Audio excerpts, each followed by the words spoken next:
يا سماح، يا سماح، انا نازل عاوزه حاجه. حبايب قلب البابا، ايه انتوا جايين ليه؟ احنا هننزل معاك يا بابا.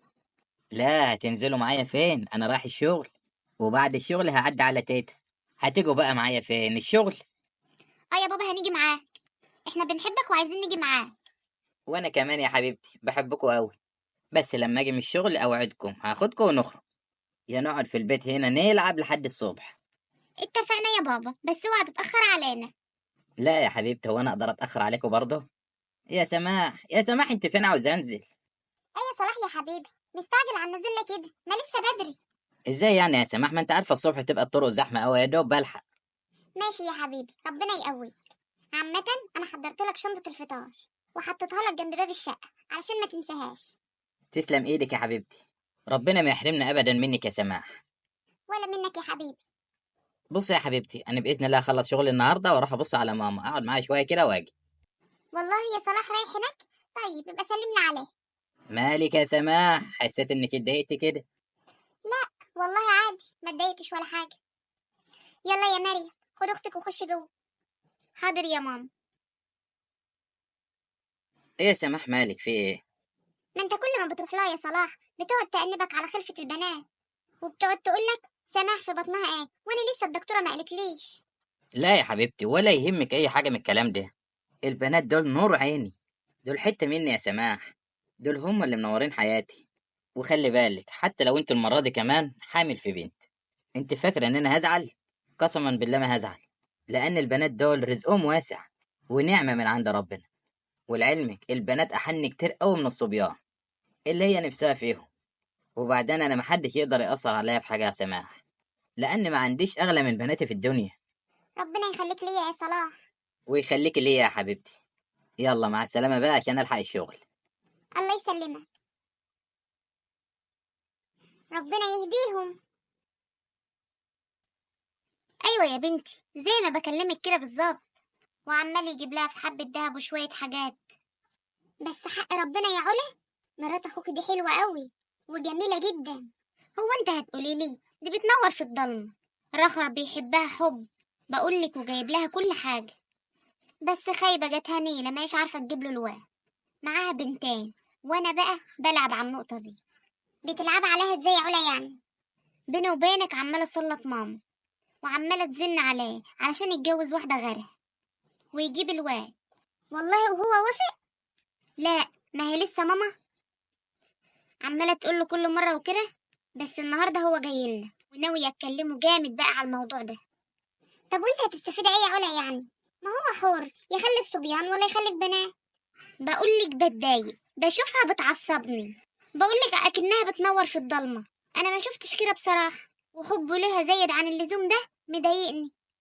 ده انت مشكلة. طب بقولك ايه، انا هقفل معاكي دلوقتي لحسن في حد بيخبط على الباب. وانا كمان هقفل معاكي لحسن ماما من شوية قاعدة تزعقلي علشان اخرج اساعدها. طيب يا حبيبتي، هبقى اكلمك تاني. يلا مع السلامة. مع السلامة يا سناء. والله يا صلاح لازلنا على دماغك لحد ما تطلقها، يا اما مش مشكلة ما تطلقهاش بس تتجوز عليها. عارف ليه؟ علشان نفسها تتكسر. اصلها فرحانة قوي بجمالها، مانيش عارفة على ايه. ايه ده الظاهر جه، اما الحق افتح له. يا علا افتحي الباب، الباب بيخبط. حاضر يا ماما، ما انا رايحة افتح اهو. اهلا استاذ صلاح، اتفضل. ايه يا بنت يا علا، أخبارك ايه؟ ومالك أحلوتك ده ليه؟ بتتريق عليا يا صلاح ولا ايه؟ لا يا حبيبتي، أنا أقدر أتريق عليك برضه؟ ما أنت زي القمر أهو. لحسن تكون بتتريق عليا ولا حاجة يا صلاح، من مراتك حلوة وأمورة فتقول التريق على علا أختي. ايه العبط اللي انت بتقوليه ده يا عليا؟ ازاي يعني تقارني نفسك بمراتي؟ مراتي حاجة يا حبيبتي وانت حاجة. وبعدين عشان مراتي حلوة وأمورة ما مدحش فيكي يعني؟ ده انت القمر كله. لا يا عم، امدح براحتك، اقعد. امال ماما فين؟ مانيش شايفها، يعني مش موجودة ولا ايه؟ لا يا صلاح، جوه اهي بتعمل لك حاجات حلوة في المطبخ. يا ماما يا ست الحبايب، تعالي يا ست الكل، ما تعمليش حاجة وما تتعبيش نفسك. ازاي بقى ما تعبش نفسي؟ هيجيني اغلى منك ولا اعز منك؟ حبيبتي يا ست الكل اقعدي بس، ده نورك بالدنيا وما فيه. ايه يا صلاح، عامل ايه والبنات عاملين ايه؟ كويسين يا ماما الحمد لله. والله كان نفسهم يجوا معايا يشوفوكي، بس انا عشان جاي بقى من الشغل عليك على طول. ايه يا صلاح، مراتك ما راحتش للدكتور وقال لها في بطنها ايه المرة دي؟ لا لسه يا ماما، بس ميعادها مع الدكتور النهارده ان شاء الله. ده ممكن زماتها الوقت عنده. يا رب يا ابني يديك ويرضيك كده بحتة ولد كده تفرح قلبي بيه ويشيل اسمك. ان شاء الله يا ماما، كل اللي يجيبه ربنا انا راضي بيه وفرحان بيه الحمد لله. الا استنى يا ماما، التليفون بتاعي بيرن. دي سماح، اما اشوفها عايزه ايه. الو، ايوه يا سماح يا حبيبتي. ايوه يا صلاح. الا في إيه يا سماح، مالك بتعيطي ليه؟ ابدا يا صلاح، انا لسه خارجه من عند الدكتوره دلوقتي وقالت لي ان انا حامل في بنت تالتة. طب وايه المشكله يعني يا حبيبتي؟ اوعي تزعلي نفسك، وانا ساعه زمن هكون عندك في البيت. ومين قالك ان انا مش عايزها؟ ده انا عايزها وفرحان بها قوي. خلي بالك على نفسك وانت مروحه. حاضر يا حبيبي. يلا مع السلامه. ايه يا صلاح، طمني، سماح بتكلمك في ايه؟ راحت للدكتوره؟ اه يا امي راحت. طب طمني يا صلاح وقول لي قالت لها ايه. عادي يا امي، حامل في بنتي تالتة ان شاء الله. الحمد لله، كل اللي ربنا يجيبه كويس. ايه اللي انت بتقوله ده يا صلاح؟ انا خلاص يا ابني، الكام سنه اللي فاضلين لي في عمري انا نفسي اشوف لك ولد يشيل اسمك واسمنا يا ابني. بقول لك ايه يا صلاح، طالما هي خلفتها بنات كده انت لازم تتجوز. انت اتجننت في عقلك ولا ايه؟ جواز ايه اللي انت عاوزاني اتجوزه؟ يا ابني حرام عليك، انا نفسي اشوف لك حته عيل. وهو مين قالك ان انا عندي عيل واحد؟ ما شاء الله عندي 3. بعد اذنكم. بقول لك ايه يا مام، احنا مش هنسكت. سيبيه دلوقتي، هو زعلان علشان عماله تقوق له في التليفون. احنا بعد كده بعد الموضوع ما يهدى احنا بقى نتصرف. هنتصرف نعمل ايه يعني يا علا؟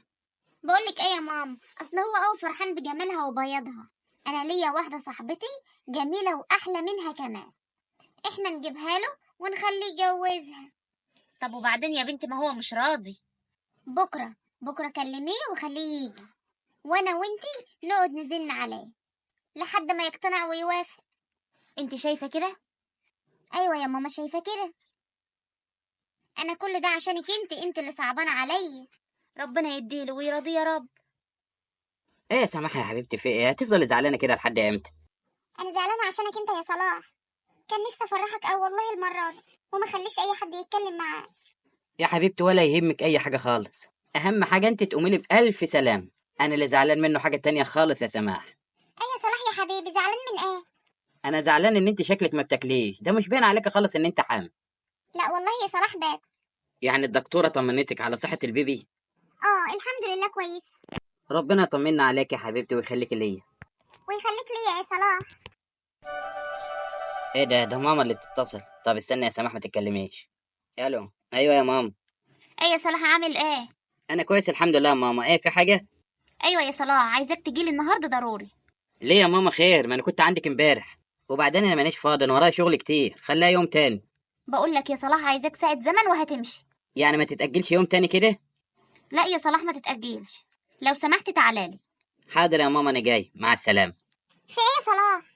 والله ما انا عارف يا سماح، ماما عاوزاني في ايه؟ انا مانيش عارف. ماشي يا حبيبي، ربنا يستر. خلي بالك على نفسك يا سماح وعلى البنات. حاضر يا حبيبي. يا رب يا رب ارحمني منهم ومن كيدهم يا رب. اللهم اجعل كيدهم في نحرهم وتدبيرهم في تدميرهم يا رب العالمين. بقولك ايه يا مام، احنا عايزين نأثر عليه لما يبقى يجي بس يا علا. اهو جاهو، ما تنسيش اللي اتفقنا عليه يا مام. اهلا يا صلاح، اتفضل. خير يا ماما، في ايه؟ طب ما تقعد طيب الاول يا صلاح، مالك كده مستعجل على ايه؟ اصل بصراحه مستغرب يا ماما، انا كنت لسه عندكم امبارح. بقولك ايه يا صلاح، احنا شفنا لك عروسه وعروسه جميله زي سماح كده بالظبط، وتبقى صاحبة اختك علا، وانت هتقعد معاها وتشوف الدنيا فيها ايه. ليه؟ هو انا كنت طلبت منكم حاجه زي دي؟ وهو فيها ايه يعني يا صلاح؟ ما الرجاله بتتجوز مره واتنين وتلاته، اشمعنى انت يعني اللي مصعبها على نفسك قوي كده؟ ما هو اللي انت ما تعرفوش يا علا، ان مراتي دي عندي بالدنيا وما فيها، وبناتي عندي برجاله الدنيا وما فيها برضه. محدش قالك تطلقها يا صلاح، سيبها على ذمتك عادي وتجوز صاحبتي علشان تجيب لك الولد اللي هيبقى سندك في الدنيا. وما تنساش الولد ده هو اللي هيبقى سندك وهو اللي هيفرحك لما تكبر. انا عمري ما هتجوز على سماح ولا هسيب بناتي يا علا. ان شاء الله لو جابت لي بدل البنت 100 بنت. وبعدين بقول لك ايه يا علا، انا ملاحظ كده ان انت عاوزه تخربي لي حياتي. وكلمتين مني يا بنت امي وابويا، عشان ما يبقاش قطع بيني وبينك العمر كله. ما تتدخليش في حياتي، وملكيش دعوة بيا لا بمراتي ولا ببناتي، وركزي في نفسك وحياتك. يا ابني احنا خايفين عليك. لا ده ما يبقاش خوف، ازاي تبقوا خايفين عليا وعاوزين تخربوا عليا وعلى بناتي؟ اظن يا ماما مش هتفرحي لما ابنك يطلق مراته وولادي يكرهوني العمر كله. بقولك ايه يا ماما، قولي لبنتك تعال وتركز في حياتها، وبكره هي ان شاء الله هتتجوز. وبعدين اللي ما ترضاش على نفسها ما ترضاش على غيرها، وهي لو خلفت بنات مش هتقبل ان جوزها يتجوز عليها. بقى انت شايف كده يا صلاح؟ يعني انا كل ده وعايزه اخرب لك بيتك؟ طيب ماشي. ماشيين يا عليا، ومحدش يتصل عليا تاني. انا الحمد لله كنت لسه عندكم امبارح ومطمن عليكم. هتتصلوا عليا تطمنوا عليا وعلى مراتي وعلى بناتي، اهلا وسهلا بتليفونكم. لكن غير كده تتكلموا معايا في موضوع جواز، استحالة استحالة يحصل. بعد اذنكم. بقول لكم ايه، هو انا كده غلطانه؟ ده انا كل هم مصلحته، عايزه افرحه. اقول لك على حاجه، انت فعلا مش غلطانه، انت غيرانه. الحكايه اللي انت قلتيها وانت بتكلمي صاحبتك في التليفون وتقولي له ده بتنور في الضلمه، يبين قد ايه ان سماح ما شاء الله جميله قوي، وانت غيرانه منها وعايزه فعلا تفرقي ما بينهم، ومستخسره فيها الحب اللي اخوك بيحبه لها، ومتلككه في حته خلفتها للبنات. هو انت ما تعرفيش ان السبب في خلفه الصبيان او البنات بيرجع للراجل؟ طبعا هتقولي كلامي غلط، علشان انت مش عايزه تصدقي الا اللي في دماغك، وتطلعي ان سماح عندها عيب وخلاص. هتستفادي ايه لما تخربي بيت اخوك بايديكي؟